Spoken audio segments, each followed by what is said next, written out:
Welcome to this explainer. Today, we're diving into a really fascinating paradox right at the heart of the American experiment. You see, the United States is incredibly devout, yet it's also the most religiously diverse nation on the planet. How in the world does that work? Well, to figure it out, we're going to look at a concept known as the American potluck of faiths. We're going to unpack exactly how this staggering diversity shapes our values, drives our aspirations, and yeah, sometimes creates some pretty intense friction. It all really boils down to one fundamental question posed by the Freedom Forum. How do we live with our deepest differences? Expanding pluralism has totally transformed religious and ethnic diversity in the U.S. So think about it. When you and your neighbors hold radically different, deeply held beliefs, but you share the same nation and the exact same schools, how does society not just fracture? Well, the answer lies in religious liberty. It's often called America's first liberty, and it's a principle built specifically to navigate these intense ideological differences. And this brilliantly captures the genius of that whole system. French political thinker Alexis de Tocqueville once noted that while religion in America takes no direct part in the government, it actually must be regarded as the first of its political institutions. Why? Because it facilitates freedom. By forcing faiths to survive totally on their own, no government money, no special privileges, America basically created this vibrant, hyper-competitive spiritual marketplace. And you know what? That marketplace actually strengthens the republic instead of hindering it. Section 1. The Radical Constitutional Recipe. To really understand what's on today's table, we've got to flip back to the founders' original recipe. Those 16 words of the First Amendment, they were absolutely radical for their time. It was a complete 180-degree rejection of the European model, which totally relied on a religious monopoly, a single state-backed church. Instead, the founders went for an unprecedented experiment in pluralism. They envisioned a framework where religious freedom wasn't just tolerated by whoever was in charge, but recognized as a fundamental natural right for every single individual. They made it completely illegal for the government to establish a religion or interfere with its free exercise. So, to put that into perspective, let's compare three different models of society. First up, you have what's called the naked public square. This is where all religion is completely eradicated from public life. Think of the Soviet Union. Then, on the flip side, you have the sacred public square, featuring one established state religion, kind of like the Church of England. But the US created something entirely new, a civil public square. In this space, citizens of all faiths, or absolutely no faith at all, are completely free to enter and engage democratically. Faith isn't silenced, but it definitely isn't state-sponsored either. Now, of course, abstract constitutional principles eventually collide with the real world. A perfect example is the 1982 Supreme Court case United States v. Lee, where an Amish employer objected to paying Social Security taxes purely on religious grounds. This case perfectly captures the constant, everyday legal balancing act we're dealing with. The courts are continuously having to weigh the burdens on an individual's religious practice against the government's compelling interests. It's the messy work of transforming high-minded ideals into lived, legal realities. Section 2.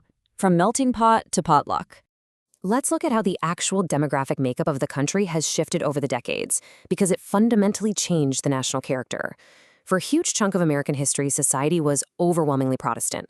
But then came the 1965 Immigration and Nationality Act, and man, did that change everything.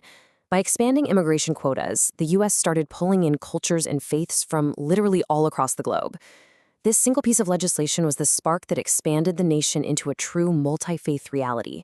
Suddenly, large communities of Muslims, Buddhists, Hindus, Sikhs, and so many others were stepping right into the American public square. So who exactly is sitting at the American table right now? Well, today, 62% identify as Christian, and a rapidly growing 29% are non-religious.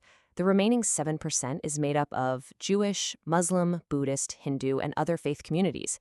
It's just a vivid snapshot of an incredibly diverse population living right side by side.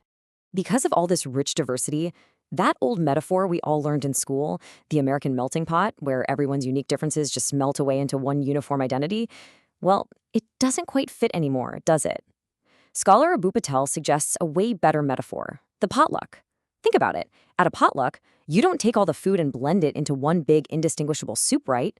No. Instead, different cultures and religious traditions bring their absolute best, most distinct dishes to a communal feast. They retain all their unique flavors while sharing them with everyone else. It's a much more vibrant way to look at things. Section 3. Mapping the modern table. So, how are Americans actually feeling about sharing this communal potluck table right now? Let's turn to the latest data from the 2025 Beckett Religious Freedom Index. The composite score for 2025 is 71 out of 100.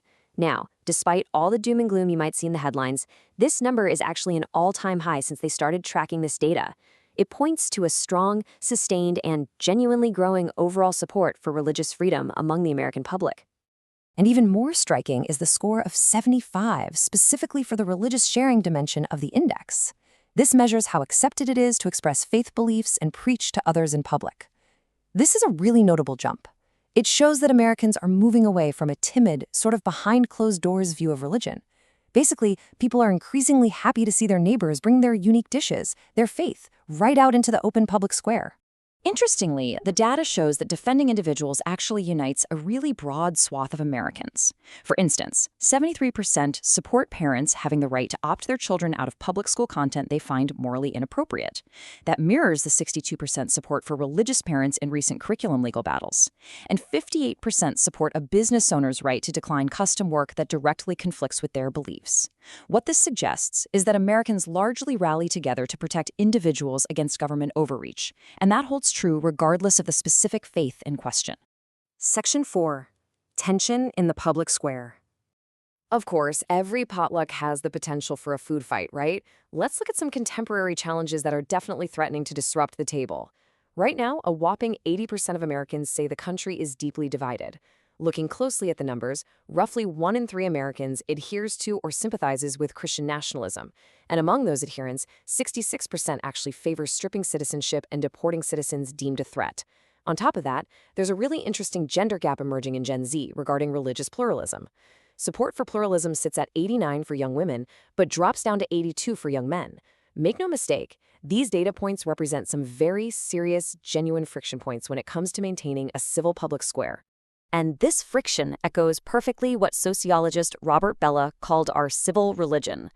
He argued that when a society embraces shared democratic values while still allowing for diverse, self-critical expressions, our democracy strengthens. But when visions of faith become rigid, exclusionary, or directly tied to nationalistic power, well, they threaten the very consensus that holds our entire potluck together in the first place. Section 5. The ongoing interfaith effort. So how do we prevent the table from flipping completely? We have to look at the active efforts by individuals and communities working to keep this potluck peaceful and productive. Scholar Diana Eck points out a really crucial distinction here. She says simply having a diverse room isn't pluralism. That's just plurality. True pluralism requires energetic engagement with that diversity. Having different dishes on the table just isn't enough. We actually have to talk to each other, share the food, and try to understand the recipes. It's an active achievement that takes real intentional work. It is not a passive given. And if we look back, we can see that active work expanding massively over time. Just look at the growth of interfaith groups, which started way back in 1895. But notice how major historical crises have repeatedly sparked action.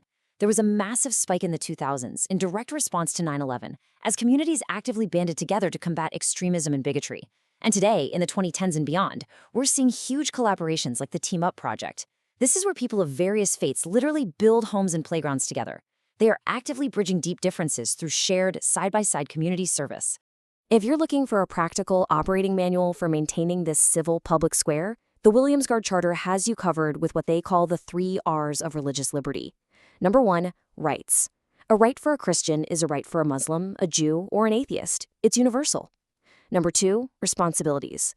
We actually have a duty to guard the rights of others just as fiercely as we guard our own. And number 3, respect. This means practicing political civility even when our fundamental beliefs clash entirely.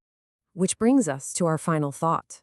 As the United States rapidly approaches its 250th anniversary, the nation really stands at a crossroads. Will society retreat into rigid forms of exclusion, or will Americans continue the hard, beautiful work of building a vibrant potluck where every single person, of every faith or absolutely no faith at all, can freely bring their unique gifts to the table?